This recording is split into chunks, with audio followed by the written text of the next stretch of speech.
Oh, it's just a blessed 3 o'clock hour. TJ has arrived fresh off the racetrack. TJ, how are you and how fast were you going? Why you got to exaggerate everything, Mike? Because that's what we do. Doing a golf this is an art for form. Sick kids, and you're over here making me look like a degenerate.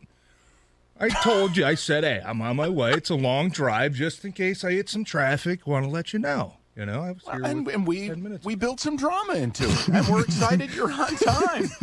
You said you were leaving AA, headed here. I said Ann Arbor. That's what I said. Ann Arbor. It's unbelievable. True story. Now, It's good to Rico, be here, Mike. Good to have you here. Listen, Rico has a question for you, and I want to give him lead because he put it on the sheet. I have a question for TJ. So please, Okay. Rico, lead off. It's a first.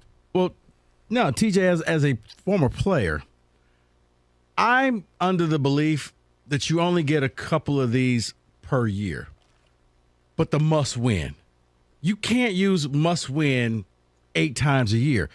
How many times can a coach come in there or can a team rally around each other and say, guys, this is the game that we have to win? Because right now, we've already used that once against the Commanders. You didn't want to go 0-2 because that means you're probably not going to make the playoffs.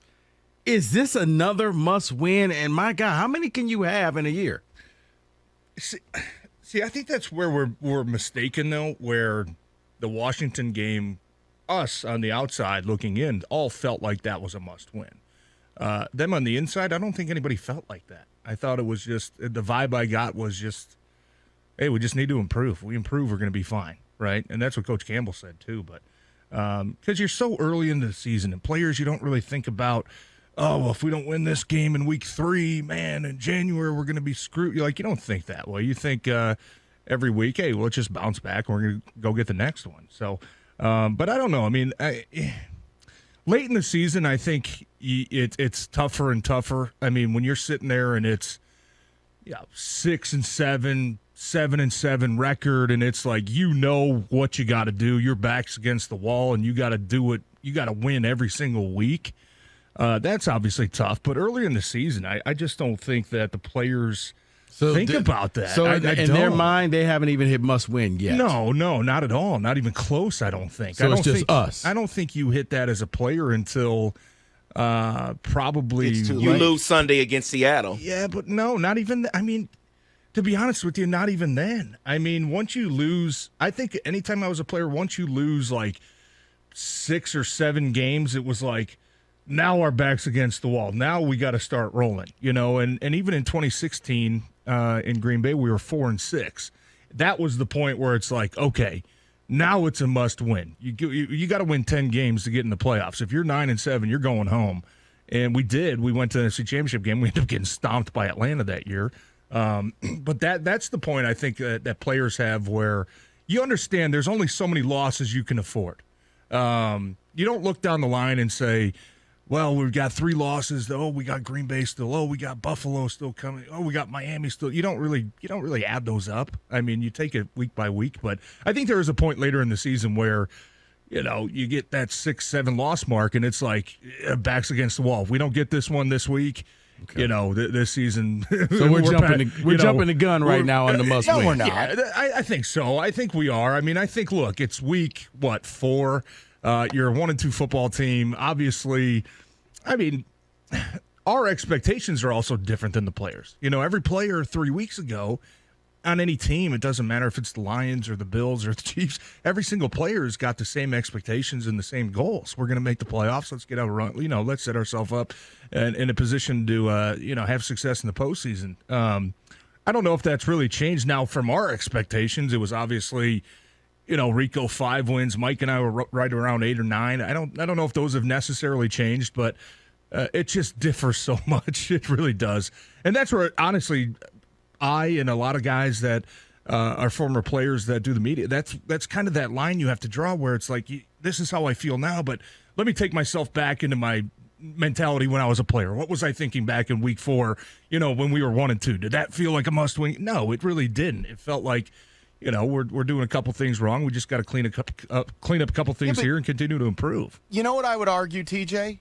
I'm not being disrespectful when I say it, but maybe if the players thought a little bit more like fans, they wouldn't put themselves in that hole. You let Geno Smith, who's a bum, come to your house, eat your food, sleep with your wife, and take your car, and you think all of a sudden at 1-3, NBD, it'll all be okay, let's go to the next one. That's horse bleep. Seattle sucks.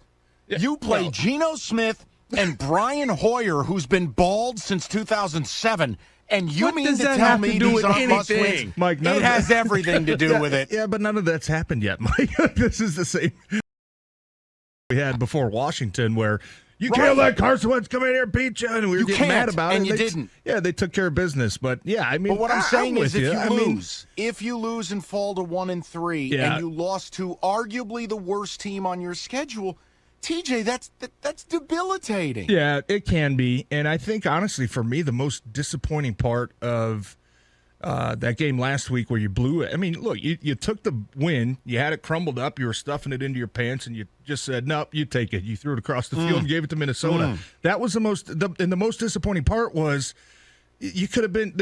And look, we all know we play the coulda, shoulda, woulda. This should be a 2-1 football team. It just should. Yes. And the fact that you're 1-2 with Seattle coming into town and with going to New England against a backup quarterback. I mean, Mike, can you imagine what we're talking about if this is a 2-1 football team and somehow you go to 3-1 and somehow you go to New England and you're 4? Like, can you imagine what that would have been like in the city? I mean, like just but all imagine the hype. I mean, what's 3-2? Right. Think about 3-2. Right. 3-2. This town would be electric. Yeah, it still will, and they still have that chance. And look, I still expect them to. I still expect them to win the game Sunday. I do, and I know that. Look, I heard you guys talking earlier that injuries aren't an excuse. Everybody goes through them, but at the same breath, you can't ignore the fact that Amon-Ra St. Brown and DeAndre Swift provide 60% of your offense. Like, that's a lot of production that you have to fill. It's not an excuse, but at the same time, it's reality. You have to Can I ask a question? Yeah, that's a lot of production, man. Let me ask a question before Rico goes to the Okuda end of things here.